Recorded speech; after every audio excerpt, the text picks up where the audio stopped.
Today I'm going to talk about Paul Klee and his art style, and the famous painting Cat and Bird.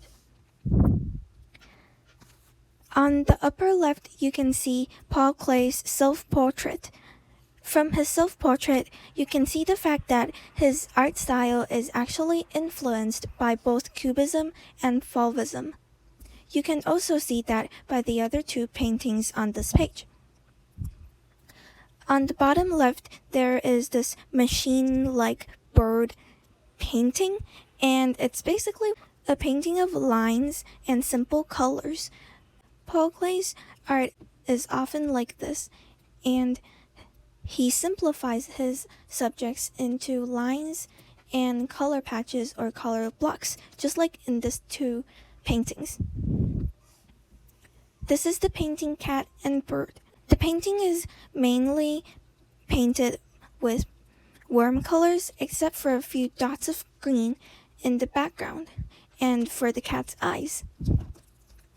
On the cat's forehead, you can see a bird painted in red. It actually represents what the cat is thinking about at the moment.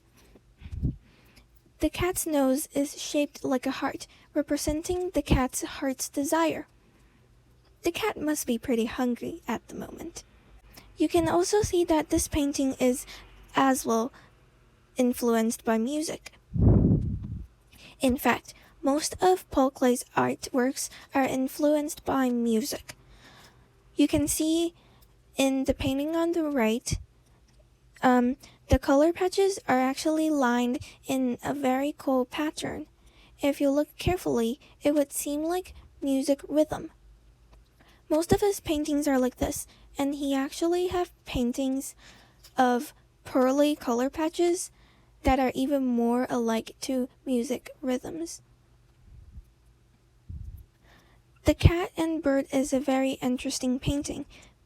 And do you know for a fact that Paul Klee likes cats more than dogs, which is actually why he paints cats more than dogs. So it's basically just his personal preference. Thank you for watching.